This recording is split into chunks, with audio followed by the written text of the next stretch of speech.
Welcome to Shukla study point. आप सभी का स्वागत है आपके अपने YouTube channel Shukla study point में। मैं शिवम शुक्ला आप सभी दोस्तों का हार्दिक स्वागत करता हूं।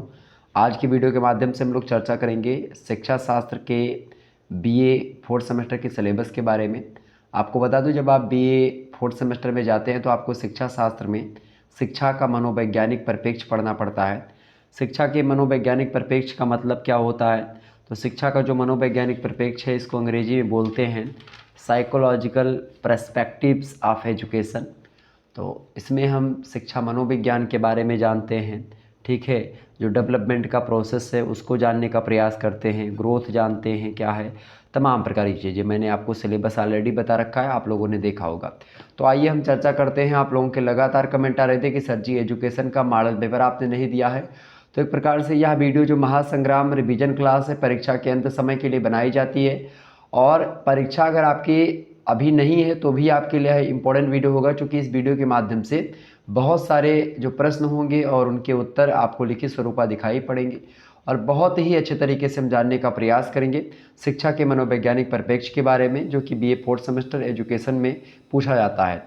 तो बहुत ही महत्वपूर्ण प्रश्न है। तो आइए इसके महासंग्राम रिवीजन क्लास यानी कि मॉडल पेपर के बारे में चर्चा करते हैं। बहुत ही बढ़िया प्रश्नों को हमने इसमें रखने का प्रयास किया है। सबसे पहले आइए देखने का प्रयास करते हैं। इस वीडियो के माध्यम से संपूर्ण सिलेबस को ध्यान में रख करके हमने बहुत सारे प्रश्नों को इकट्ठा किया और आपके समक्ष प्रस्तुत करने का प्रयास कर रहा हूं। और जल्द ही अगर आप कहेंगे तो इसका मॉडल पेपर भी आपको दे दूंगा, ठीक है। हालांकि मॉडल पेपर से एक प्रकार से ही इम्पोर्टेंट है, ये मॉडल पेपर से भी बहुत ज़्यादा इंपॉर्टेंट होती है वीडियोज़ जो महासंग्राम की होती है। तो महासंग्राम जो वीडियो है शुक्ला स्टडी पॉइंट की एक पहल है, जो कि आपकी परीक्षा के अंत समय में आपकी मदद करती है। आइए हम चर्चा करते हैं उसी वीडियो के बारे में और उसी लेक्चर के बारे में। पहला प्रश्न आपकी स्क्रीन पर आ चुका है, सभी लोग देखने का प्रयास करेंगे। प्रश्न इंपॉर्टेंट है, आइए चर्चा करते हैं। प्रश्न शिक्षा मनोविज्ञान का अर्थ बताइए। शिक्षा मनोविज्ञान यानी एजुकेशनल साइकोलॉजी क्या होती है, इसका अर्थ आपको बताना है। तो शिक्षा मनोविज्ञान में शिक्षा और मनोविज्ञान ये दो अलग अलग शब्द हैं और इन दोनों का अलग अलग अर्थों में शिक्षा में प्रयोग किया जाता है। शिक्षा शास्त्र में बात की जाए शिक्षा की, तो शिक्षा जहाँ व्यवहार में परिवर्तन लाती है, व्यवहार का परिमार्जन करती है। शिक्षा के द्वारा मनुष्यों के व्यवहार में परिवर्तन आता है, मनुष्यों के व्यवहार में एक प्रकार से सुधार आता है, यानी परिमार्जन होता है, उसका व्यवहार अच्छे तरीके से होते हैं। और अगर मनोविज्ञान की बात की है तो मनोविज्ञान क्या करता है, उसी व्यवहार का अध्ययन क्या करता है, उसी व्यवहार का अध्ययन करता है। अर्थात जो साइकोलॉजी है वो क्या है, साइकोलॉजी सबसे पहले साइकोलॉजी के बारे में बताया गया कि भाई साइकोलॉजी आत्मा का विज्ञान है। फिर पता चला साइकोलॉजी मन का विज्ञान है। फिर पता चला साइकोलॉजी जो है वो एक प्रकार से और भी चीज़ें आई सामने की, वो जो है एक प्रकार से क्या बोलते हैं उसका, और भी कोई चीज़ें आई। लेकिन लास्ट में आकर के अगर मैं बताऊँ, साइकोलॉजी जो है वो बिहेवियर का विज्ञान है, यानी कि psychology is a science of behaviour, human behaviour. अर्थात जो मनुष्य का व्यवहार होता है उसी का अध्ययन करता है साइकोलॉजी यानी मनोविज्ञान। तो शिक्षा मनोविज्ञान का अर्थ पूछा गया। शिक्षा मनोविज्ञान जो है दो शब्दों से मिलकर के बना है, शिक्षा और मनोविज्ञान। शिक्षा का मतलब होता है मनुष्य के व्यवहार में परिवर्तन, मतलब परिमार्जन और परिवर्तन, यानी जो मनुष्य के व्यवहार में परिवर्तन और परिमार्जन लाने की जो प्रक्रिया होती है उसी प्रक्रिया को शिक्षा कहते हैं। और जो व्यवहार होता है उसी व्यवहारों का अध्ययन करने वाले विज्ञान को हम मनोविज्ञान कहते हैं। समझ में आ गई बातें? तो जिसका परिवर्तन होता है, जिन व्यवहार का परिवर्तन होता है, जिस व्यवहार का परिमार्जन होता है, उसी व्यवहारों का अध्ययन करता है मनोविज्ञान, ठीक है। इस प्रकार से दोनों का श्रेय क्या है या दोनों का जो ध्येय है, ठीक है, वो व्यवहार यानी बिहेवियर के प्रति ही है। बिहेवियर आप शिक्षा में भी देखिएगा, परिवर्तन होता है, परिमार्जन होता है शिक्षा के द्वारा, और उसी बिहेवियर का अध्ययन होता है मनोविज्ञान में। तो शिक्षा मनोविज्ञान का एक प्रकार से वैसे तो संबंध है ही, एक प्रकार से अंतरक्रियात्मक संघ एक प्रकार से संबंध है। लेकिन इसके साथ ही साथ आप देखिएगा शिक्षा और मनोविज्ञान एक ही सिक्के के दो पहलू भी हैं, ठीक है, ये बात ध्यान रखिएगा। तो खास करके जो है सीखने और सिखाने या शिक्षण क्रियाओं से ही संबंधित होता है शिक्षा मनोविज्ञान, जो इसके विभिन्न प्रश्नों का अध्ययन करता है। इस प्रकार यह मनोविज्ञान की एक शाखा है शिक्षा मनोविज्ञान, ठीक है। शिक्षा मनोविज्ञान दो शब्दों से मिलकर के बना है, शिक्षा और मनोविज्ञान। इसमें सीधे तौर पर यह कहा जा सकता है कि शिक्षा संबंधी मनोविज्ञान जो होता है वही शिक्षा मनोविज्ञान आपका होता है। क्या? शिक्षा से रिलेटेड जो आपकी साइकोलॉजी होती है, जो मनोविज्ञान होता है शिक्षा से संबंधित, वही होता है शिक्षा मनोविज्ञान। आपके समझ में आ गया होगा। यानी शिक्षा के द्वारा व्यक्तियों के व्यवहारों में परिवर्तन आता है, उन व्यवहारों में सुधार आता अर्थात परिमार्जन होता है, और उसी व्यवहार का अध्ययन करने वाला शास्त्र या विज्ञान साइकोलॉजी कहलाता है, मनोविज्ञान कहलाता है। तो मेरे हिसाब से आपका ये पहला प्रश्न क्लियर हुआ, और ये प्रश्न आपकी परीक्षा में 100% पूछा जाने वाला है। आप एकदम से इस प्रश्न को ध्यान रख लीजिएगा, ऐसे ही आपको लिख देना है, निश्चित तौर पर आपको बड़ा अच्छा नंबर मिलेगा। अगले प्रश्न की अगर मैं बात करूं तो अगला क्वेश्चन आपकी स्क्रीन पर आ चुका है, सभी लोग देखने का प्रयास करेंगे, और जो हमारे बंधु हमारे बहनें जो नए जुड़ रही हैं सभी लोग वीडियो को लाइक और शेयर अवश्य कर दीजिएगा, ताकि आपको इसी प्रकार से और वीडियो मिलती रहे और मैं लगातार आपके साथ बना रहूँगा। 2 दिन से थोड़ी तबीयत भी डाउन थी हमारी, इसलिए क्लास भी आपकी नहीं हो पाई है, ठीक है। तो उसके लिए मैं क्षमा प्रार्थी हूँ, लेकिन आगे से आपकी क्लासेस कंटिन्यू होंगी। थोड़ा सा गले में प्रॉब्लम थी, अब वो प्रॉब्लम थोड़ा बहुत कम हो रही है, और हालांकि डॉक्टर ने मना भी किया था कि बोलना नहीं ज़्यादा सर, लेकिन फिर भी आप लोगों का प्रेम है मुझे खींच लेता है, और मैं एक आध क्लास देने पर मजबूर हो जाता हूँ, और थोड़ा गला भी आप देखिए किस तरीके से। तो चर्चा करते हैं। दूसरा प्रश्न आपकी स्क्रीन पर आ चुका है, शैक्षिक मनोविज्ञान को परिभाषित कीजिए। मतलब शैक्षिक मनोविज्ञान क्या है, इसकी परिभाषा दीजिए। तो आज वो जोश, वो उमंग मेरी भाषा में, मेरी बाणी में, मेरी आवाज़ में आपको नहीं दिख रहा है, उसके लिए मैं माफ़ी चाहूँगा, लेकिन फिर भी मैं आपको इतना बताने का प्रयास करूँगा ताकि आपकी परीक्षा अच्छे तरीके से हो जाए और आप अच्छा अंक प्राप्त करें। यही मेरा उद्देश्य है, यही मेरा गंतव्य, यही मेरा लक्ष्य, सब कुछ है। तो शैक्षिक मनोविज्ञान की अगर बात की जाए तो शिक्षा मनोविज्ञान को ही शैक्षिक मनोविज्ञान भी कहते हैं, बस केवल शब्दों का अंतर है, बाकी कुछ नहीं। तो शिक्षा मनोविज्ञान मनोविज्ञान की अत्यंत महत्वपूर्ण शाखा है। शिक्षा मनोविज्ञान 2 शब्दों से मिलकर का बना हुआ है, शिक्षा और मनोविज्ञान।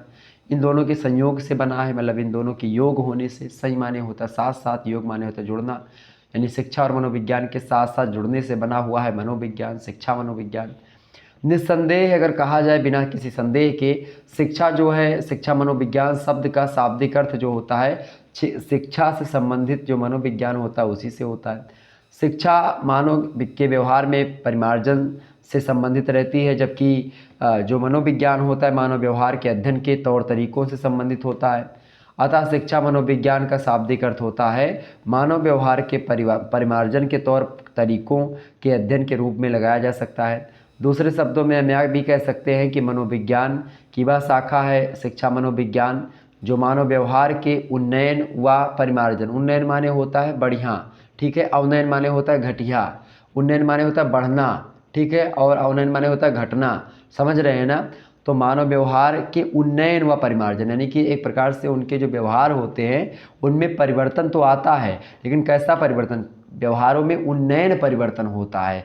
उन्नयन माने होता है अच्छा परिवर्तन होता है, ज़्यादा परिवर्तन होता है, परिमार्जन भी होता है, इससे संबंधित होती है एक प्रकार से शिक्षा मनोविज्ञान, उसी को हम बोलते हैं। यानी मनोविज्ञान की वह शाखा है शिक्षा मनोविज्ञान जो मानव व्यवहार के उन्नयन व परिमार्जन से रिलेटेड होती है, संबंधित होती है, ठीक है, उसी को हम शिक्षा मनोविज्ञान कहते हैं। निस्संदेह शिक्षा मनोविज्ञान के अंतर्गत मनोविज्ञान के मूल संप्रत्ययों व सिद्धांतों का अनुप्रयोग शैक्षणिक परिस्थितियों में किया जाता है। और शिक्षा मनोविज्ञान वास्तव में क्या है, स्टीफन महोदय इसके बारे में क्लियर करते हुए लिखते हैं, कोटेशन यहाँ पर आप लिख सकते हो अपने एग्ज़ाम हाल में बैठे अगर आप हैं और आपकी कॉपी एक प्रकार से, आज अभी तो नहीं बैठे हैं, लेकिन जब आप प्रैक्टिस कर रहे होते हैं तो एक प्रकार से, मैं तो मेरे कहने का यही मतलब है कि आप जब परीक्षा में जाएंगे 1-2 दिन पहले से प्रैक्टिस कर लेंगे, निश्चित तौर पर आप ही टॉप करोगे, ये बात ध्यान रखिएगा। तो स्टीफन महोदय कहते हैं कि शिक्षा मनोविज्ञान शैक्षिक परिस्थितियों के मनोवैज्ञानिक पक्ष का अध्ययन करता है या अध्ययन होता है। तो शिक्षा मनोविज्ञान शैक्षिक परिस्थिति यानी जो एजुकेशनल सिचुएशंस होती हैं उनके जो मनोवैज्ञानिक पहलू है, जो साइकोलॉजिकल फैक्टर है, उन्हीं का अध्ययन करता है एक प्रकार से शिक्षा मनोविज्ञान। स्टीफन महोदय इस प्रकार से शिक्षा मनोविज्ञान को परिभाषित करते हैं, बड़े ज़बरदस्त विद्वान हैं स्टीफन, और इनकी परिभाषा भी मुझे अच्छी भी लगती है और आप लोगों को इस परिभाषा को जानना भी चाहिए। आगे बढ़ते और भी चीज़ों को जानने का प्रयास करते हैं। आपकी परीक्षा की दृष्टि से बहुत ही इम्पोर्टेंट प्रश्न था ये, आपकी परीक्षा में यही प्रश्न पूछा जाएगा, ये बात ध्यान रखिएगा। कुल मिलाकर के शिक्षा मनोविज्ञान की बात की जाए तो सबसे मैं इम्पोर्टेंट बातें बताऊंगा, कई सारी बातें निकल करके हमारे समक्ष आती हैं। पहली बात तो मनोविज्ञान विधायक विज्ञान है, ठीक है, ये बात भी आप ध्यान रखिएगा। इसके अलावा समस्त ज्ञानात्मक, संवेगात्मक तथा क्रियात्मक क्रियाओं का अध्ययन होता है मनोविज्ञान के अंतर्गत। इसके अलावा शिक्षा मनोविज्ञान में भी वही चीज़ आ जाती है, जब चूँकि शिक्षा बस आगे जोड़ दो बाकी मनोविज्ञान की सारी चीज़ें आ जाती हैं, तो ये होता है शिक्षा मनोविज्ञान। और आधुनिक शिक्षा मनोविज्ञान का अपना एक विशिष्ट क्षेत्र है, कार्यक्रम है, समस्याएं हैं, इसकी विधियां तमाम सारी हैं, समस्याओं के निपटाने के लिए उसके उपाय भी हैं। तो कहीं ना कहीं पे ये सब विधियां और कई प्रकार की चीज़ें मैंने आपको बताई। अगला प्रश्न आपकी स्क्रीन पर आ चुका है, तीसरा नंबर प्रश्न है, शिक्षा मनोविज्ञान की प्रकृति का उल्लेख कीजिए। तो प्रकृति माने होता है नेचर, नेचर ऑफ साइकोलॉजिकल मतलब एजुकेशन साइकोलॉजी या एक प्रकार से एजुकेशनल साइकोलॉजी, ठीक है, ये बात ध्यान रखिएगा। तो खास करके अगर बात की शिक्षा मनोविज्ञान की प्रकृति की, नेचर की, उसके तो मनोवैज्ञानिक शिक्षा मनोविज्ञान की प्रकृति को वैज्ञानिक मानते हैं और मनोवैज्ञानिकों का मत है कि शिक्षा मनोविज्ञान विभिन्न खोजों के लिए वैज्ञानिक विधियों को अपनाता है। यानी जब भी कोई मनोवैज्ञानिक खोज होती है तो उनके खोजों के लिए जो मनोवैज्ञानिक होते हैं वो वैज्ञानिक विधियों को अपनाते हैं। और जब वो मनोवैज्ञानिक विधियों को अपनाते हैं तो इसीलिए चूँकि वैज्ञानिक विधियों का प्रयोग करके अगर आप किसी विषय वस्तु का अध्ययन करते हैं तो उस विषय वस्तु को विज्ञान हम कह सकते हैं, ठीक है। तो खास करके शिक्षा मनोविज्ञान में मनोवैज्ञानिक जो होते हैं वो मनोविज्ञान की खोज में या शिक्षा मनोविज्ञान की खोजों में खास करके वैज्ञानिक विधियों का प्रयोग करते हैं या वैज्ञानिक विधियों को अपनाता है और उनसे प्राप्त निष्कर्षों के आधार पर शिक्षा जगत की जो समस्याएं होती हैं उनका व्यवहारिक समाधान प्रस्तुत करता है शिक्षा मनोविज्ञान। साथ ही साथ विद्यार्थियों की उपलब्धियों के संबंध में भविष्यवाणी भी प्रस्तुत करता है। तो जो विषय वस्तु भविष्यवाणी कर सकता है वैज्ञानिक अध्ययन पद्धतियों का प्रयोग करके अध्ययन होता है। इसके अलावा क्रमबद्धता के साथ अध्ययन होता है, ठीक है। क्या है इन सभी की व्याख्या, क्या है, कैसे हुआ, क्यों, सभी की व्याख्या करता है, ठीक है।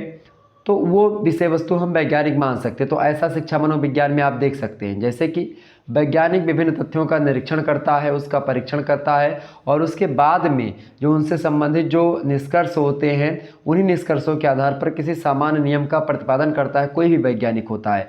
तो ठीक इसी प्रकार से शिक्षा मनोवैज्ञानिक भी यही काम करता है। तो इस दृष्टि से अगर बोले तो शिक्षा शास्त्र की जो प्रकृति है वो वैज्ञानिक प्रकृति है, ठीक है, ये बात ध्यान रखिएगा। हालांकि वैज्ञानिक प्रकृति तो है ही, इसके साथ ही साथ ये एक प्रकार से इसकी प्रकृति कलात्मक भी है, ठीक है, ये बात ध्यान रखेंगे।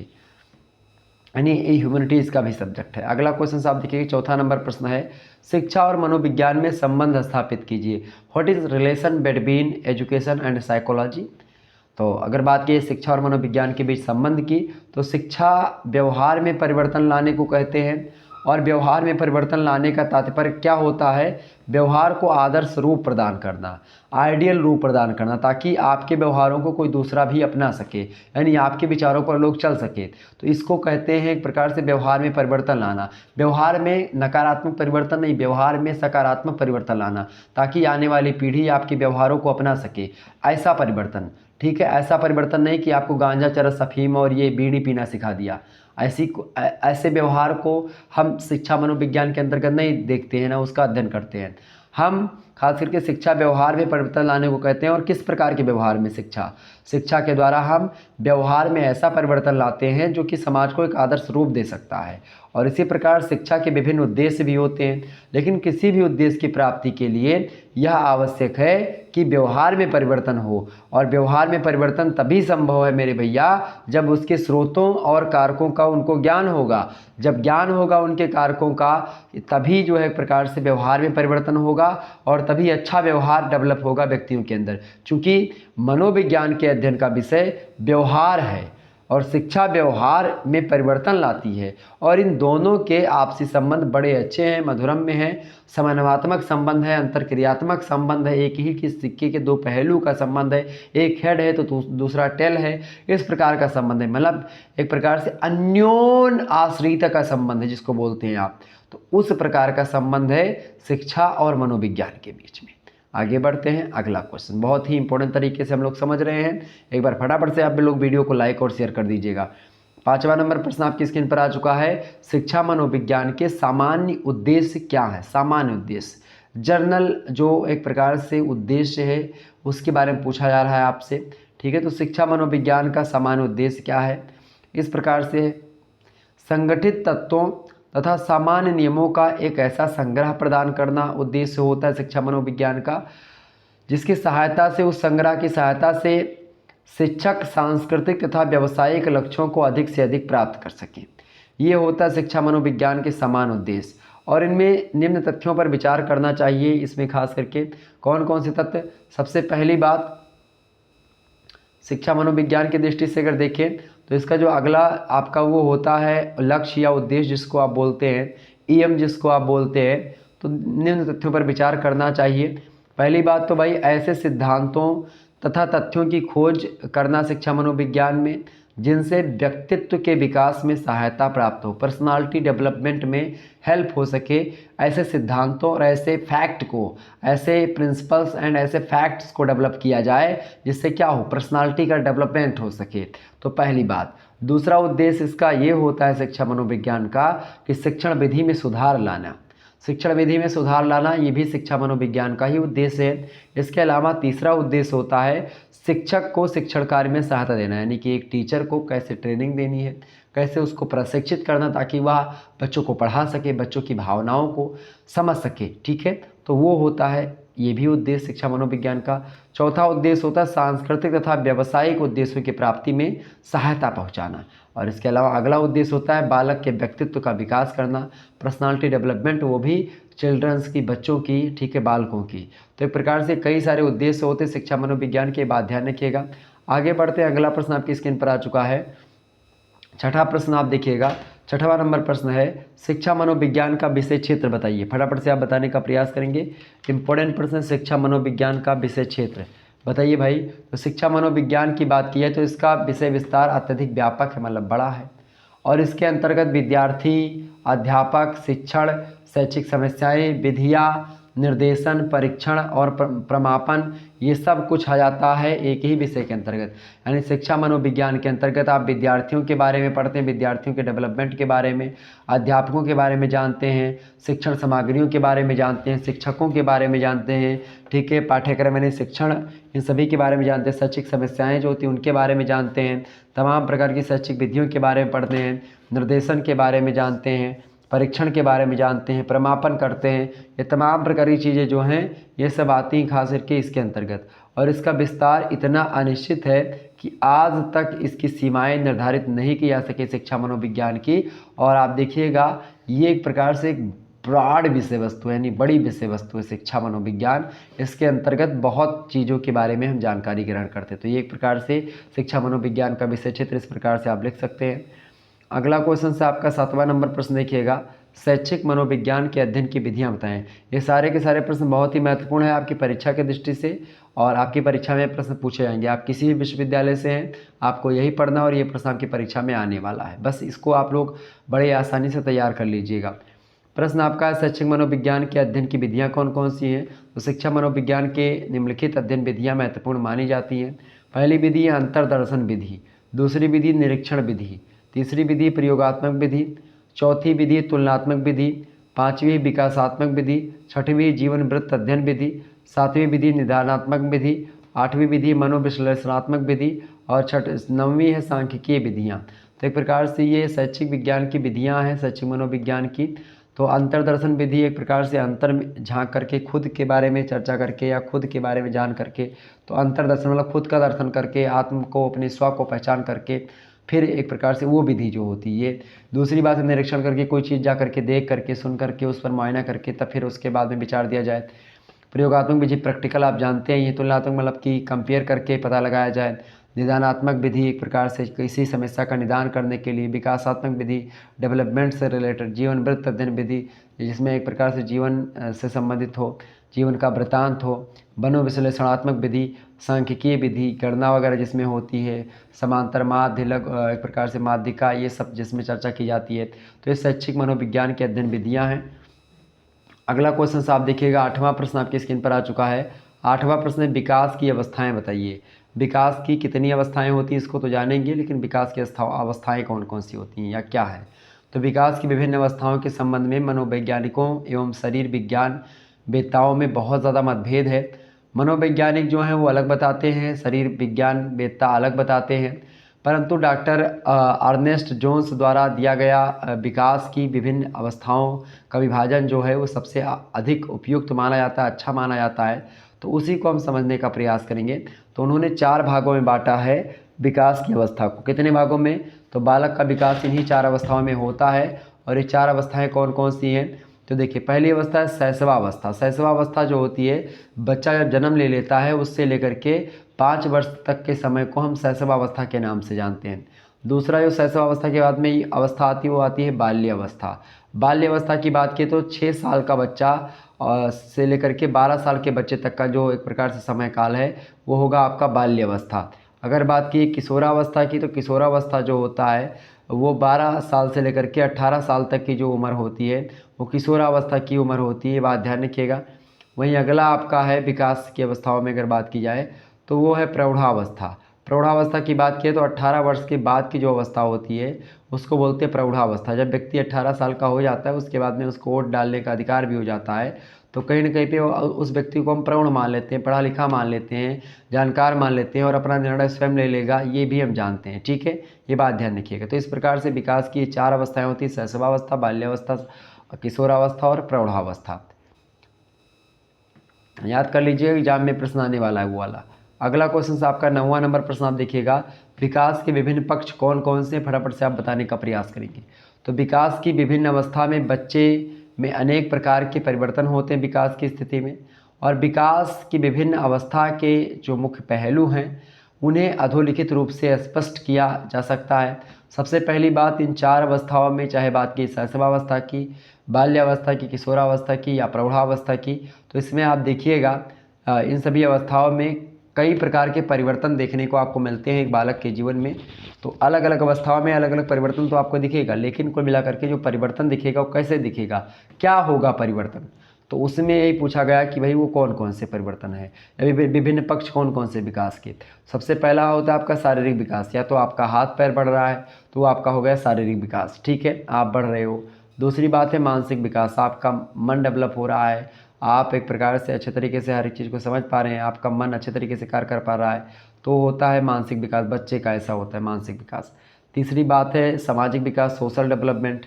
चौथा होता है संवेगात्मक विकास। तो इस प्रकार से विकास की कुछ विभिन्न पक्ष हैं जिसके बारे में हमने चर्चा करी। आगे बढ़ते अगले प्रश्न की ओर। अगला प्रश्न आपकी स्क्रीन पर आ चुका, फटाफट से आप देखने का प्रयास करेंगे, एक बार फटाफट से वीडियो को लाइक और शेयर कर दीजिएगा। अगला क्वेश्चन आपकी स्क्रीन पर आ चुका, सभी लोग देखने का प्रयास करेंगे।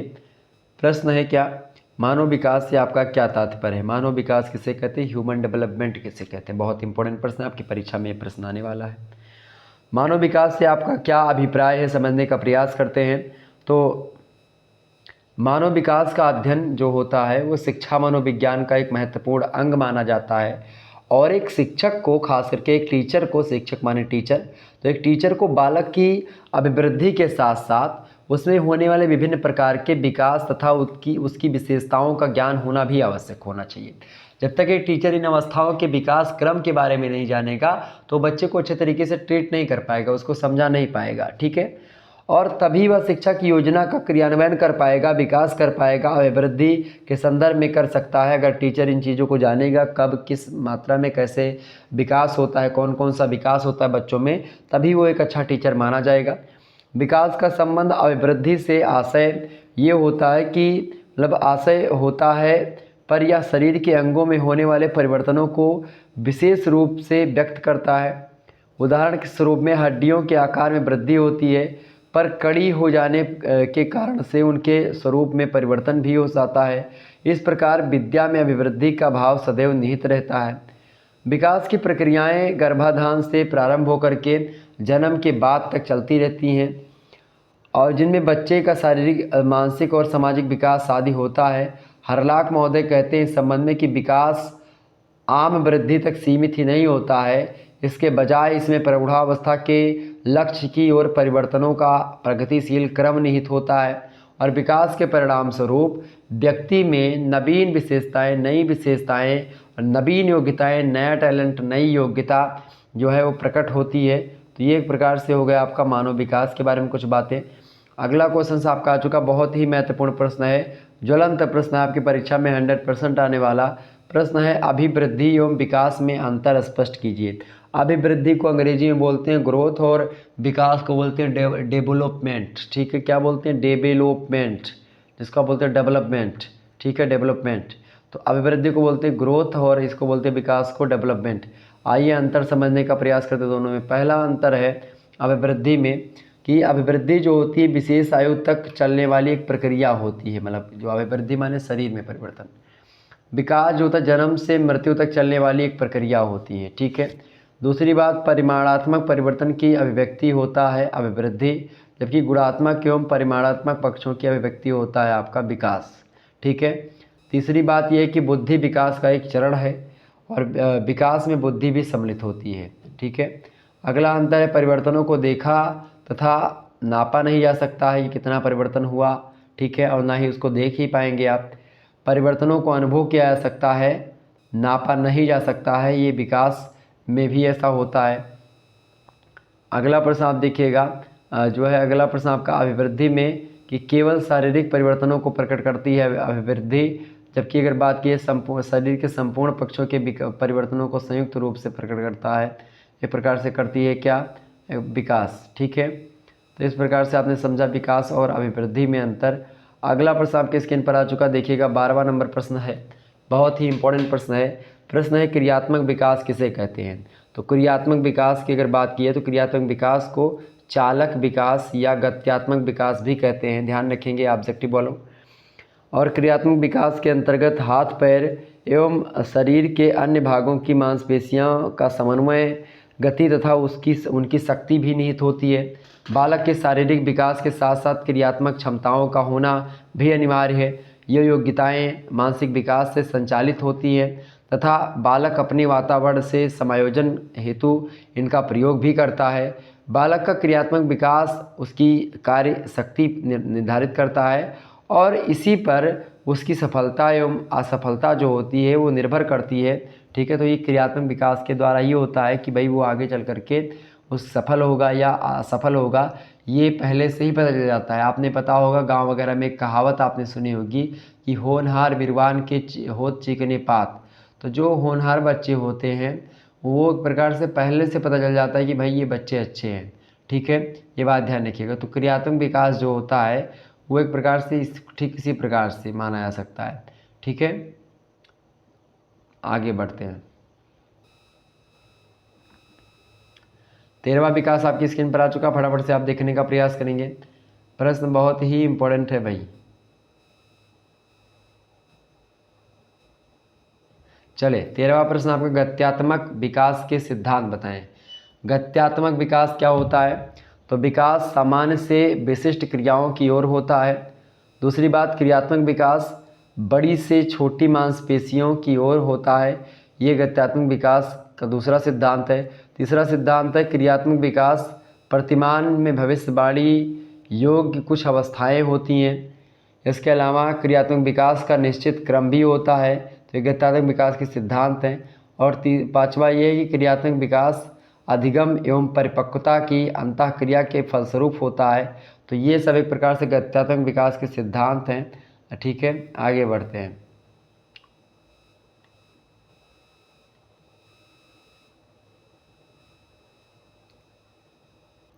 अगला प्रश्न आपका 14 नंबर प्रश्न आप देखिएगा।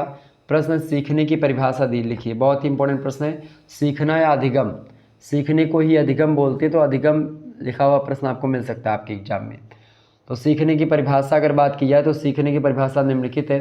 पहले विद्वान स्किनर उन्होंने सीखने को लेकर के कहा, सीखना व्यवहार में उत्तरोत्तर सामंजस्य की प्रक्रिया है। आप सीखेंगे जब आप लगातार सामंजस्य बैठाएंगे, ठीक है, तो आप कोई भी चीज़ को सीख जाएंगे। यानी सामंजस्य की प्रक्रिया के फलस्वरूप अधिगम आप कोई चीज़ सीख पाते हैं। ठीक है, कहा भी गया कि करत करत अभ्यास की जड़मति हो तो सुजान और 80 आवत जाते हैं सिल पर परत निशान। ठीक है, यानी स्किनर महोदय का कथन इस पर सटीक बैठता है कि सीखना व्यवहार में लगातार या उत्तरोत्तर सामंजस्य की प्रक्रिया है। तो एक प्रकार से सीखना क्या है? एक प्रक्रिया है, एक अधिगम है। दूसरे हैं हस्बैंड वाइफ हैं क्रो एंड क्रो, ये कहते हैं कि सीखना आदतों, ज्ञान और अभिवृत्तियों का अर्जन है। ठीक है, तो इस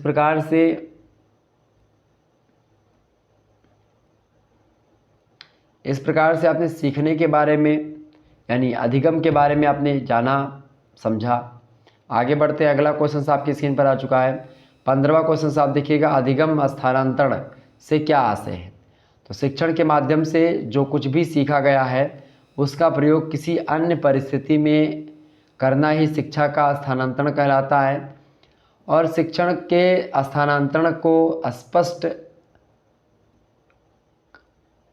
स्पष्ट करते हुए एक व्यक्ति हैं लिस्निक महोदय। लिस्निक महोदय कहते हैं कि शिक्षण स्थानांतरण पहली परिस्थिति में प्राप्त ज्ञान या निपुणता या आदत या अभियोग्यता या अन्य प्रतिक्रियाओं का दूसरी परिस्थितियों में संयोग करना होता है।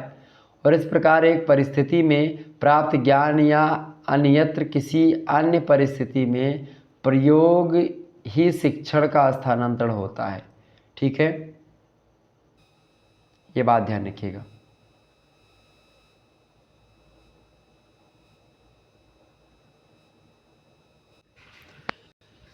अगला प्रश्न आपकी स्क्रीन पर आ चुका है, देखिएगा 16वां नंबर प्रश्न है, शिक्षण और अधिगम इन दोनों में क्या संबंध होता है। अधिगम माने होता है लर्निंग यानी सीखना, शिक्षण माने होता है अध्ययन या मतलब एक प्रकार से वो भी सीखने से ही तात्पर्य होता है, पढ़ना जिसको आप बोलते हैं। तो इन दोनों में क्या संबंध है, व्हाट इज़ रिलेशन बिटवीन शिक्षण एंड अधिगम, लर्निंग एंड जो शिक्षण होता है उसमें, दोनों में बताएं। तो शिक्षण की अगर बात की जाए या अधिगम की तो दोनों में अंतर है, आपके समक्ष चार्ट दिया हुआ है। पहला अंतर ये है कि शिक्षण में अनुदेशन होता है, शिक्षण व्यापक होता है, बड़ा होता है। जबकि बात की जाए अधिगम की तो अधिगम में शिक्षण तथा अनुदेशन दोनों सहायक होते हैं। सीखना यानी सीखने के अनुभव शिक्षण व अनुदेशन दोनों से ही प्राप्त होता है। अनुदेशन से भी आप कोई चीज़ सीख सकते हो और पढ़ करके भी सीख सकते हो। ठीक है, तो एक प्रकार से आप पढ़ करके भी सीख सकते हो और किसी अनुभव से भी सीख सकते हो, या किसी चीज़ को आप बार बार प्रयोग में लाते रहे तो उससे कुछ चीज़ों को आप सीख सकते हो। ठीक है, जैसे मैंने बोला था कि करत करत अभ्यास के जड़मति होत सुजान, रस्सी आवत जाते हैं सिल पर परत निशान। ठीक है, जो लगातार अभ्यास करने से क्या होता है, जड़मति, जड़ माने होता है मूर्ख बुद्धि भी क्या हो जाता है, सुजान यानी सभी चीज़ों को जानने लगता है। ठीक है, सुजान, सुजान माने बहुत ज़्यादा जानकार। ठीक है, ये बात ध्यान रखिएगा। अगला अंतर है, दूसरा अंतर ये है शिक्षण और अधिगम में कि शिक्षण से व्यवहार के तीनों पक्षों, तीन पक्ष व्यवहार के कौन कौन से होते हैं, खास करके ज्ञानात्मक पक्ष पहला, दूसरा पक्ष भावात्मक इमोशन, और तीसरा होता है क्रिएटिविटी यानी क्रियात्मक। तो एक प्रकार से नॉलेजेबल, इमोशनल एंड क्रिएटिवल, या जिसको आप बोलते हैं क्रिटिकल, क्रिटिकल नहीं बोल सकते हो आप। ठीक है, तो क्रियात्मक। तो शिक्षण में व्यवहार के तीन पक्ष होते हैं और इनमें परिवर्तन लाया जाता है शिक्षण विधि के द्वारा। जबकि बात की जाए अधिगम की तो व्यवहार के तीनों पक्षों के परिवर्तन में शिक्षण और अनुदेशन दोनों ही सहायक होते हैं और अधिगम इनके दोनों प्रभाव का परिणाम होता है। तो इस प्रकार से आप लोगों ने समझा। ठीक है, आइए हम आगे बढ़ते हैं और चीज़ों को जानने का प्रयास करते हैं। अगला प्रश्न आपके स्क्रीन पर आ चुका है, 17वां नंबर प्रश्न है, पावलोव के क्लासिकल अनुबंध सिद्धांत के बारे में बताइए। तो अधिगम के क्लासिकल अनुबंध या अनुबंधन सिद्धांत का प्रतिपादन जो किया था वो इवान पी पावलोव महोदय ने किया था। ये रूसी वैज्ञानिक थे, खास करके मनोवैज्ञानिक थे, और इस सिद्धांत को सीखने का अनुकूलित अनुक्रिया का सिद्धांत या अनुबंधित अनुक्रिया का सिद्धांत भी कहा जाता है। ये बात भी ध्यान रखिएगा, पावलोव महोदय ने दिया था। इस सिद्धांत के अनुसार क्या बातें बताई गई, इसमें बताया गया, क्या बताया गया भाई, कि प्रत्येक व्यक्ति का जीव कुछ जन्मजात प्राकृतिक प्रवृत्तियाँ या प्रतिक्रियाएँ या अनुक्रियाएँ रखता है तथा ये प्रवृत्तियाँ, प्रतिक्रियाएँ, अनुक्रियाएँ किसी उपयुक्त प्राकृतिक उद्दीपक के उपस्थित होने पर प्रकट होती हैं। जैसे कि कब उदय होती हैं, जैसे कि भूखे व्यक्ति के सामने भोजन आने पर मुख में लार का आना या तेज शोर सुनने पर जीव का डर जाना प्राकृतिक या स्वाभाविक अनुक्रियाएं होती हैं जिनका उपयुक्त उद्दीपक यानी भोजन या शोर के सामने होने पर व्यक्ति के द्वारा व्यक्त करना पूर्णतः स्वाभाविक है। और पावलोव ने देखा कि जब किसी अन्य स्वाभाविक उद्दीपक को किसी स्वाभाविक उद्दीपक के साथ बार बार प्रस्तुत किया जाता है तो धीरे धीरे स्वाभाविक उद्दीपक का स्वाभाविक उद्दीपक की स्वाभाविक अनुक्रिया के साथ संबंध जुड़ जाता है तथा बाद में केवल अस्वाभाविक उद्दीपक के प्रस्तुत होने पर व्यक्ति या जीव स्वाभाविक उद्दीपक की स्वाभाविक अनुक्रिया, जिसे अनुकूलित अनुक्रिया या अनुबंधित अनुक्रिया भी कहते हैं, देने लगता है। तब कहा जाता है कि व्यक्ति या जीव के लिए कोई अस्वाभाविक उद्दीपक किसी अन्य स्वाभाविक उद्दीपक के अनुकूलित हो गया है। और यही सिद्धांत है इनका, पावलोव का क्लासिकल अनुबंधन का सिद्धांत, ठीक है, या अनुबंधित अनुक्रिया का सिद्धांत या फिर अनुकूलित अनुक्रिया सिद्धांत। ओके, आगे बढ़ते हैं।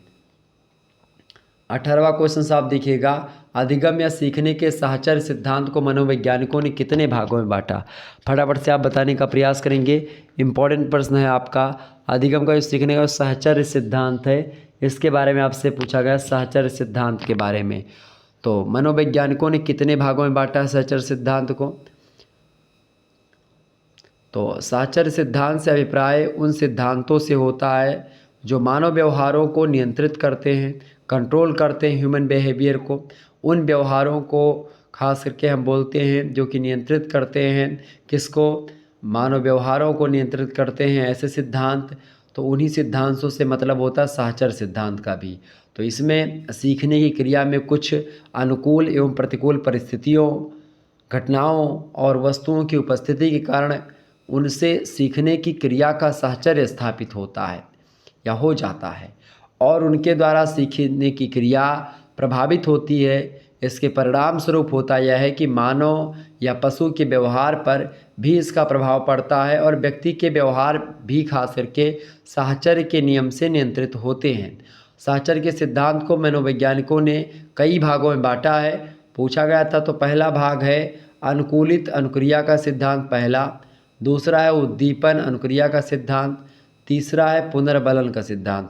ये तीन सिद्धांत है खास करके साहचर्य के सिद्धांत के अंतर्गत, ये बात आप ध्यान रखिएगा, ठीक है। ये मनोवैज्ञानिकों ने इन तीन भागों में इसको बांटा। तो याद आइए, मतलब कि याद रख लीजिएगा। आइएगा प्रश्न आएगा तो आप एकदम से इसी को लिख दीजिएगा। अगला प्रश्न आपकी स्क्रीन पर आ चुका, 19वां नंबर प्रश्न है, प्रेरणा का क्या तात्पर्य है? प्रेरणा को अंग्रेजी में बोलते हैं मोटिवेशन। तो मोटिवेशन किसे कहते हैं आप सभी को पता होगा कि कोई काम आप करने में शिथिल हो रहे हैं और उसी काम की जो करने में आप आलसी बना रहा है, लेज़ी टाइप हो रहे हैं या नहीं करना चाह रहे हैं, तो उसको एक प्रकार से करने के लिए मजबूर करने वाली क्रिया या मजबूर करने वाला वक्तव्य जो होता है मोटिवेशन होता है। या जो भावना या विचार जो होते हैं जो कि आपको एक प्रकार से आधालित करते हैं उस वर्क को करने के लिए जिसको आप नहीं करना चाहते हैं, उसको बोलते हैं मोटिवेशन, उसको बोलते हैं प्रेरणा, उसको बोलते हैं अभिप्रेरणा, ठीक है। तो प्रेरणा शब्द से कार्य करने का बोध होता है। प्रेरणा जितनी ही प्रभावशाली होती है, कार्य उतनी ही कुशलता से प्रभावी होता है। इसी बात को लेकर के फेंडरसन महोदय कहते हैं कि प्रभावी अधिगम प्रभावी प्रेरणा पर निर्भर है। चूँकि प्रेरणा का सामान्य अर्थ होता है हम उत्तेजना से लगाते हैं, खास करके प्रेरणा का मतलब, क्योंकि बिना उत्तेजना के कोई प्रतिक्रिया संभव नहीं होती है और हमारे प्रत्येक व्यवहार के कारण में कोई ना कोई उत्तेजना ही होती है। तो एक प्रकार से उत्तेजित कर देना किसी मुद्दे के प्रति किसी व्यक्ति को, ये होता है किसी व्यक्ति के द्वारा, ये होता है मोटिवेशन। आप देखते हैं विवेक बिंद्रा, ठीक है, और संदीप माहेश्वरी जी, ये सब लोग क्या करते हैं? सब मोटिवेशनल स्पीकर ही तो हैं। ये सब प्रेरणा देते हैं, मोटिवेशन देते हैं, अभिप्रेरणा देते हैं। अगला क्वेश्चन से आपका आ चुका है 20वां नंबर प्रश्न। आप देखिएगा, प्रश्न इंपॉर्टेंट है। प्रश्न है उद्दीपन अनुक्रिया यानी प्रतिक्रिया का सिद्धांत, इसके बारे में बताएं। सिद्धांत के अर्थ को सबसे पहले जानेंगे। तो सिद्धांत का अर्थ ये है कि भाई जब कोई प्राणी या व्यक्ति कोई कार्य सिखाता है या सीखता है, ठीक है। अच्छा, ये किसका सिद्धांत है? उद्दीपन अनुक्रिया का सिद्धांत तो ये है थॉर्नडाइक का। किसका है? थॉर्नडाइक महोदय का है, ठीक है। उद्दीपन अनुक्रिया का सिद्धांत जो दिया है वो थॉर्नडाइक महोदय ने दिया है, बात ध्यान रखिएगा। तो जब कोई प्राणी या कोई व्यक्ति कोई कार्य सीखता है तब उसके सामने एक विशेष स्थिति या उद्दीपक यानी जिसको आप बोलते हैं स्टिम्यूल्स, वो होते हैं जो उसे एक विशेष प्रकार की प्रतिक्रिया या अनुक्रिया यानी रिस्पॉन्स करते हैं या करने के लिए प्रेरित करते हैं। इस प्रकार एक विशिष्ट उद्दीपक का एक विशिष्ट प्रतिक्रिया के संबंध में या प्रतिक्रिया से संबंध स्थापित हो जाता है, जिससे उद्दीपक प्रतिक्रिया या जिसको आप एस आर बांड, ठीक है, इसको क्या बोलते हैं, एस आर बांड, यानी कि जो है स्टिमुलस रिस्पॉन्स, इसको बोलते हैं एस आर बॉन्ड, इसके द्वारा व्यक्त किया जाता है। सिद्धांत की व्याख्या की अगर बात की जाए तो थॉर्नडाइक महोदय कहते हैं कि सीखना संबंध स्थापित करना है। संबंध स्थापित करने का कार्य मनुष्य का मस्तिष्क करता है।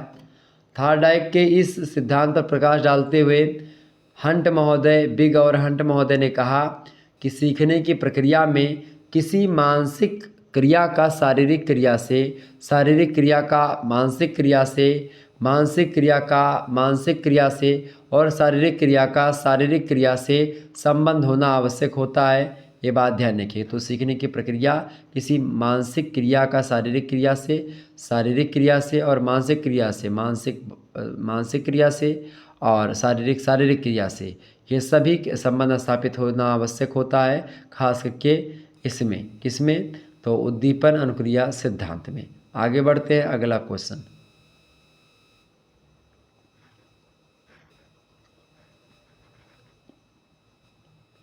अगला क्वेश्चन आप देखने का प्रयास करेंगे। अगला प्रश्न आपकी स्क्रीन पर आ चुका है, 21वां नंबर प्रश्न है, अंतर्दृष्टि या सूझ का सिद्धांत, जो इसको समझाइए। बढ़िया प्रश्न है, अंतर्दृष्टि या सूझ का सिद्धांत इंपॉर्टेंट है, परीक्षा में आपके आ सकता है, बात ध्यान रखिएगा। तो अंतर्दृष्टि जिसको बोलते हैं या जिसको सूझ का सिद्धांत बोलते हैं, उसी के बारे में चर्चा करेंगे।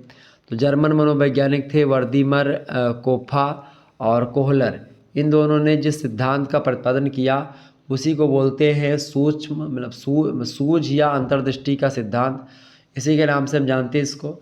और इसका दूसरा नाम है समग्रपति सिद्धांत, ठीक है।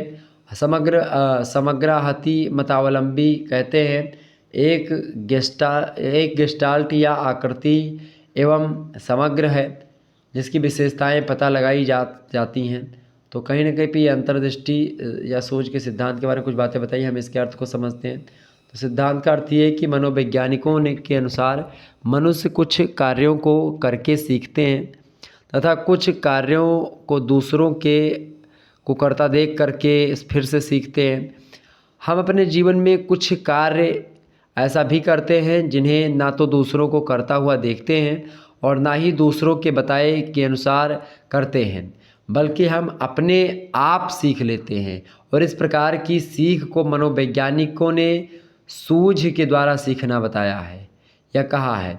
गुड महोदय ने इसके अर्थ को स्पष्ट करते हुए लिखा है कि सूझ या अंतर्दृष्टि वास्तविक स्थिति का आकस्मिक, निश्चित तथा तत्कालिक ज्ञान होता है। तो ये है आपका सिद्धांत, खास करके अंतर्दृष्टि या सूझ का सिद्धांत।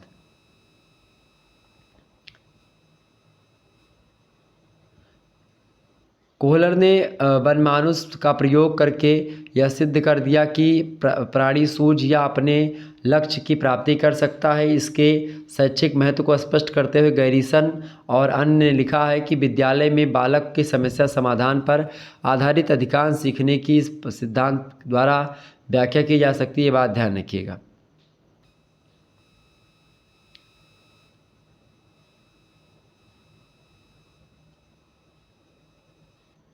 अगला प्रश्न आपके स्क्रीन पर आ चुका है, 22 नंबर प्रश्न आप देखिएगा। 22 नंबर प्रश्न है, क्रिया प्रसूत अनुबंध सिद्धांत क्या है।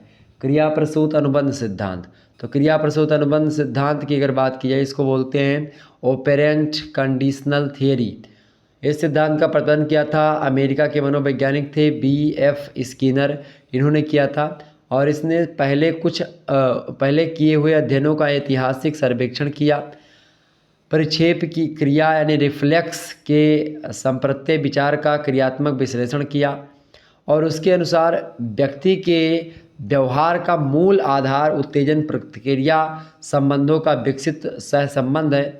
मानव व्यवहार की व्याख्या करने पूर्व मनोवैज्ञानिकों ने जिस प्रबल कार्यसूची को खास करके आगे बढ़ाने का काम किया, उसने उसने अपने एक आदर्शात्मक उपन्यास यानी जो है यूटोपियन नॉवेल में एक ऐसे सम्मान के प्रारूप की कल्पना की है जिसमें व्यक्ति के व्यवहार का रूप निर्धारण एवं नियंत्रण पुरस्कार के द्वारा किया जा सकता है।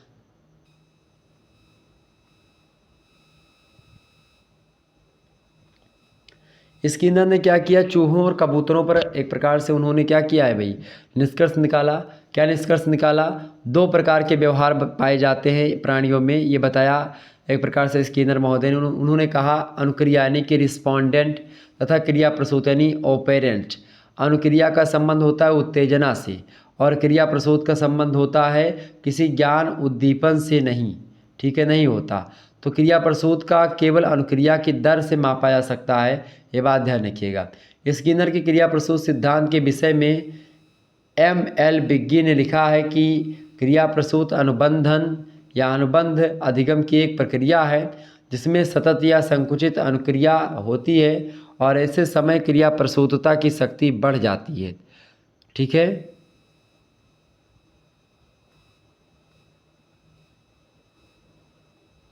आगे बढ़ा जाए, चलिए भाई, बहुत बहुत स्वागत है आप सभी का। अगला क्वेश्चन आपकी स्क्रीन पर आ चुका है, सभी लोग देखने का प्रयास करेंगे, बहुत ही इंपॉर्टेंट प्रश्न है। 23 नंबर प्रश्न आप देखिएगा। प्रश्न है अधिगम की परिभाषा दीजिए। अधिगम किसे कहते हैं भाई, तो अधिगम की अगर बात की जाए तो स्किनर महोदय अधिगम की परिभाषा देते हुए कहते हैं कि अधिगम व्यवहार में उत्तरोत्तर, उत्तरोत्तर माने होता है लगातार या समय बीतने के साथ ही साथ। तो स्किनर महोदय कहते हैं कि अधिगम व्यवहार में लगातार या उत्तरोत्तर अनुकूलन की एक प्रक्रिया होती है, ठीक है। जबकि गिलफोर्ड कहते हैं कि व्यवहार के कारण व्यवहार में आया कोई भी परिवर्तन जो होता है वो उसको हम अधिगम बोलते हैं, ठीक है। अधिगम का सीधा सा मतलब होता है लर्निंग माने सीखना। क्रो एंड क्रो कहते हैं कि आदतों, ज्ञान तथा अभिवृत्तियों का अर्जन करना ही क्या होता है, अधिगम होता है। ये बात भी आप ध्यान रखिएगा, ठीक है। तो इस प्रकार से ये होता है आपका अधिगम। और अधिगम के अनुसार ये 3 विद्वान जो कि बहुत ही फेमस विद्वान हैं, शिक्षा शास्त्री हैं, उनके बारे में मैंने आपको कोटेशन दिया, आप लोगों ने उसको जाना अधिगम के बारे में। आगे बढ़ते हैं, अगला प्रश्न 24 नंबर क्वेश्चन आप देखने का प्रयास करेंगे। 24 नंबर प्रश्न आपका बहुत ही इंपॉर्टेंट प्रश्न है। प्रश्न है अधिगम को प्रभावित करने वाले 2 कारक बताइए। तो पहला होता है, एक प्रकार से कई कारक हैं, हम इसको समझने का प्रयास करेंगे। 2 कारक, पहला है पूर्व अधिगम। पूर्व माने अधिगम का मतलब होता है पहले से कुछ चीज़ जानते हैं या सीखे हुए हैं। तो बालक कितनी शीघ्रता से अथवा कितनी अच्छी तरीके से, मतलब कि कितनी अच्छी तरह से सीखता है, यह इस बात पर निर्भर करता है कि वह पहले से क्या सीख चुका है। नवीन अधिगम की प्रक्रिया शून्य से प्रारंभ नहीं होती है, वरन बालक द्वारा स्वयं अर्जित ज्ञान से प्रारंभ होती है। और बालक के ज्ञान की आधारशिला जितनी सुदृढ़ तथा व्यापक होती है, उसके ज्ञान प्राप्त करने की प्रक्रिया जो होती है वह भी उतनी ही अधिक सुचारू ढंग से चलती है। मतलब कि अध्यापकों को ज्ञात से अज्ञात की ओर के शिक्षण सिद्धांत के अनुरूप अपने शिक्षण कार्य को संपन्न करना चाहिए, ये पहली बात। दूसरी बात मैं आपको बताऊं, अधिगम की प्रक्रिया पर सीखी जाने वाली विषय वस्तु की प्रकृति व मात्रा का भी प्रभाव पड़ता है। कठिन व असार्थक बातों की अपेक्षा सरल व सार्थक बातों को बालक अधिक शीघ्रता और सुगमता से सीख लेता है। विषय सामग्री की व्यक्तिगत उपादेयता भी सीखने में महत्वपूर्ण भूमिका या योगदान बनाती है या करती है। यदि सीखने वाली विषय सामग्री बालक के लिए व्यक्तिगत उपयोग तथा महत्व रखती हैं तो बालक उसे सरलता से सीख लेता है। अतः बालकों के वर्तमान व भावी जीवन से संबंधित तथा महत्वपूर्ण विषय सामग्री को पाठ्यक्रम में प्रमुख स्थान दिया जाना चाहिए, ये बात आप ध्यान रखिएगा। तो कुल मिला करके ये है आपका अधिगम को प्रभावित करने वाले मुख्य रूप से 2 कारक, पहला पूर्व अधिगम, दूसरा विषय वस्तु।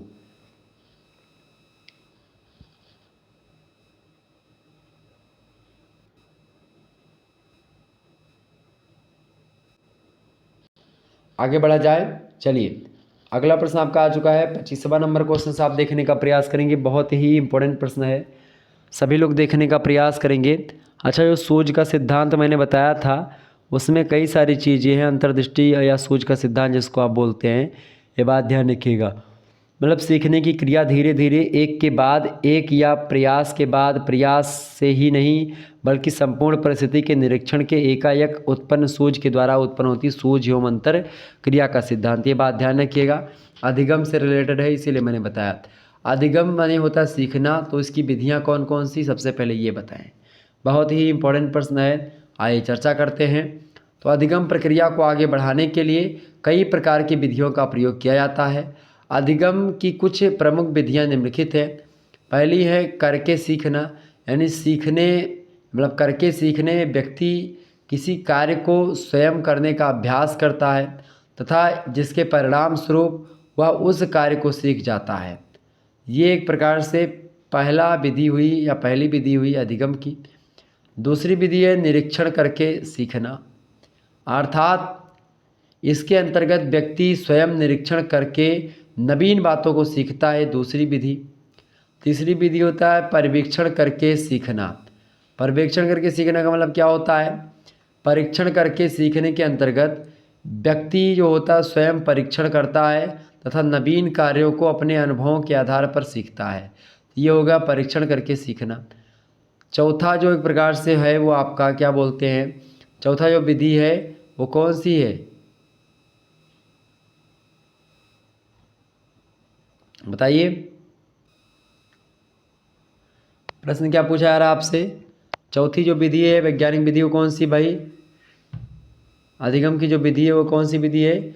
चौथी विधि वाद विवाद विधि। वाद विवाद विधि में व्यक्ति अन्य व्यक्तियों से वाद विवाद करने के दौरान सीखता है बहुत कुछ। और पांचवा एक प्रकार से इसकी जो पांचवी जो विधि है अधिगम की वो कौन कौन सी भाई? पांचवी विधि वाद विवाद विधि। तो वाद विवाद विधि में व्यक्ति जो होता है अन्य व्यक्तियों से वाद विवाद करने के दौरान सीखता है। ओके, वहीं अगला जो है वो है वचन मतलब वाचन विधि के अंतर्गत विद्यार्थीगण पाठ का बार बार सस्वर वाचन करके उसे सीखता है। तो ये एक प्रकार से 5 चीज़ें हो गई, मतलब 5 विधियाँ हो गई अधिगम की, जो कि मैंने आपको बताई। आप लोगों ने इसको जाना होगा, तो बहुत ही अच्छे तरीके से आप समझ रहे हैं। एक बार फटाफट से आप वीडियो को शेयर करिएगा, आगे बढ़ने का प्रयास करते हैं और भी चीज़ों को समझते हुए। देखिए 26 नंबर प्रश्न आपका, अभिप्रेरणा से क्या अभिप्राय है, क्या मतलब है? ठीक है, तो अभिप्राय से क्या मतलब अभिप्रेरणा से यानी मोटिवेशन से क्या अभिप्राय है? तो अभिप्रेरणा के साधारण और शाब्दिक अर्थ के अनुसार हम किसी भी उत्तेजना को प्रेरणा कह सकते हैं। ठीक है, किसको? किसी भी उत्तेजना को हम प्रेरणा कह सकते हैं, बात ध्यान रखिएगा।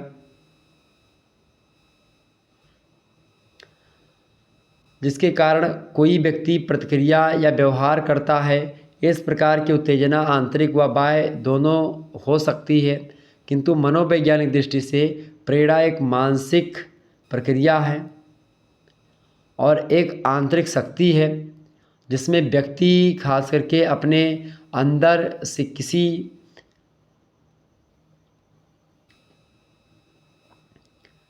कार्य को करने के लिए अभिप्रेरित होता है।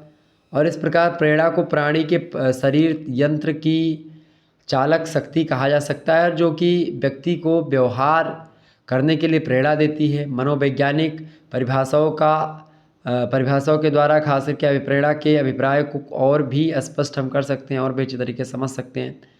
ओके, तो आइए हम चर्चा करते हैं मनोवैज्ञानिक की परिभाषाओं के माध्यम से। पहला प्रश्न आपकी स्क्रीन पर आ चुका है लावेल के शब्दों में। मतलब पहला एक प्रकार से विद्वान है ये, मतलब लावेल महोदय, जिन्होंने कहा अभिप्रेरणा की परिभाषा को देते हुए, मोटिवेशन के बारे में बताते हुए, कि अभिप्रेरणा एक ऐसी मनोवैज्ञानिक या आंतरिक प्रक्रिया है जो किसी आवश्यकता की उपस्थिति में उत्पन्न होती है और वह ऐसे क्रिया की ओर गतिशील होती है जो आवश्यकता को संतुष्ट कर सकता हो। तो एक प्रकार से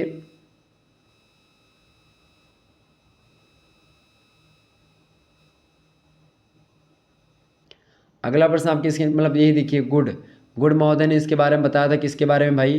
तो गुड महोदय ने अभिप्रेरणा के बारे में परिभाषा देते हुए कहा, उन्होंने किसने कहा? गुड महोदय ने, कि प्रेरणा कार्य को आरंभ करने, जारी रखने और नियमित करने की प्रक्रिया है। ठीक है, ये बात ध्यान रखिएगा।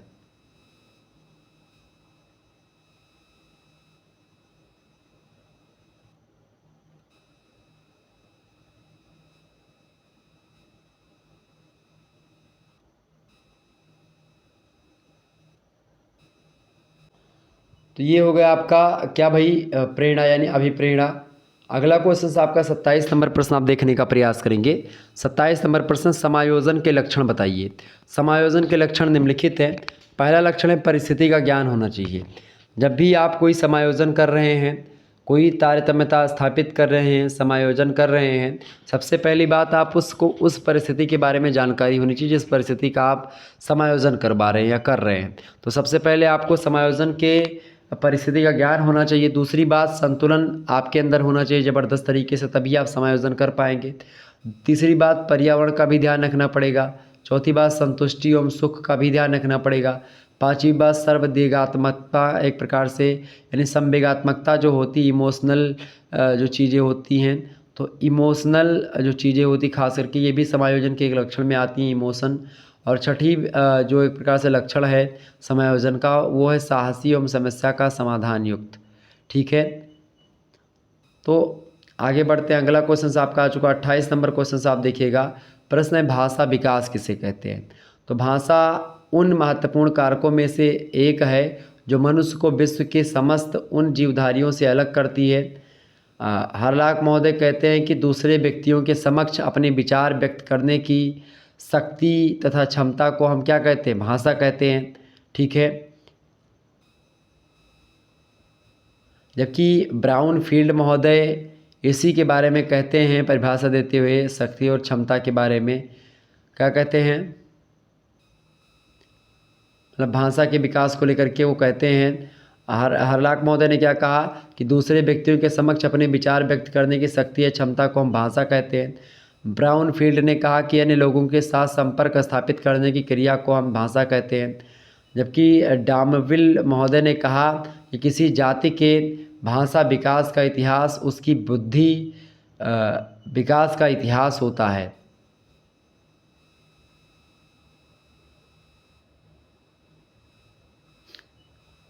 आगे बढ़ते हैं। अगला क्वेश्चन आप देखिएगा। 29 नंबर क्वेश्चन आपकी स्क्रीन पर आ चुका है। शैशवावस्था का क्या अर्थ है। शैशवावस्था यानी कि जिसको इन्फेंसी बोलते हैं अंग्रेजी में, तो इसकी मीनिंग क्या है। तो साधारण शिशु के जन्म के बाद 6 वर्ष तक की आयु की जो आयु होती है वो खास करके शैशवावस्था कहलाती है। कुछ मनोवैज्ञानिकों के अनुसार, हरलाख खास करके उसमें नाम आता है, वो कहते हैं कि यह जन्म से लेकर के 2 सप्ताह तक चलती है। 2 सप्ताह बाद बालपन आरंभ होता है और 2 वर्ष तक चलता है। ठीक है, तो ये शैशवावस्था के बारे में बताया। हरलाख महोदय ने बताया कि 2 वर्ष तक, मतलब 2 वर्ष बाद प्रारंभिक बाल्यावस्था आती है और 6 वर्ष तक की आयु तक चलती रहती है, ये बताया हरलाख ने। तो कुल मिलाकर के इन सभी विचारों को अगर पढ़ा जाए तो महिला मनोवैज्ञानिक हरलाख ने व्यक्त किए हैं कि जो कि शैशव के संबंध में सूक्ष्म एवं व्यापक अर्थ की ओर संकेत करते हैं। सामान्य रूप से सभी वैज्ञानिकों ने जांच में खास करके आप देखिएगा 5 या 6 वर्ष तक की अवस्था को शैशवावस्था में माना, मतलब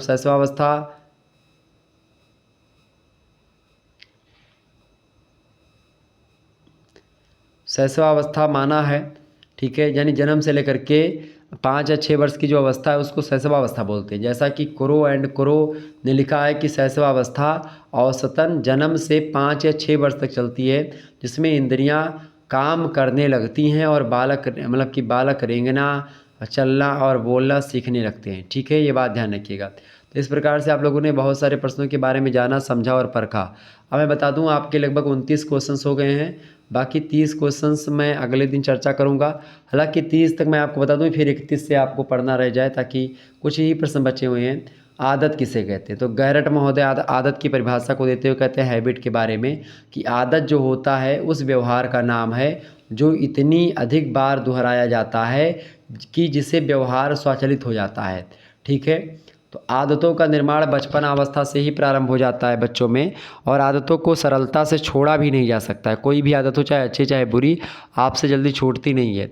अच्छी आदतों से बालक प्रगति करता है तथा बुरी आदतों से बालक का पतन होता है और पतन की ओर अग्रसर होता है बालक। तो 30 नंबर क्वेश्चन तक हमने देखा। बाकी हम जो है और 31, 32, 33 इस प्रकार से आगे बढ़ेंगे और भी चीज़ों को जानने का प्रयास करेंगे। बहुत ही इंपॉर्टेंट प्रश्नों को हम समझने का प्रयास करेंगे।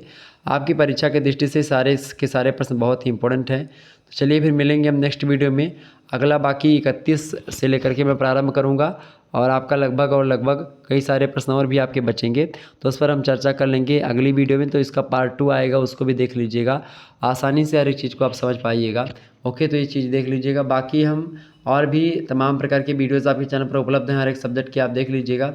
बाकी मैं मॉडल पेपर और भी इसका एक दे दूंगा, अगर आप कहिएगा तो मैं शिक्षा शास्त्र का एक मॉडल पेपर दे दूंगा, उसमें आप और आसानी होगी आपको समझने में। ठीक है, चलिए फिर धन्यवाद, मिलते हैं नेक्स्ट वीडियो में। तब तक के लिए जय हिंद जय भारत। आप सभी का बहुत बहुत धन्यवाद हमारे से जुड़ने के लिए। इसी प्रकार से अपना प्यार हमेशा बनाए रखिएगा। बहुत बहुत धन्यवाद। वीडियो को लाइक और चैनल को सब्सक्राइब कर दीजिएगा। बहुत बहुत धन्यवाद।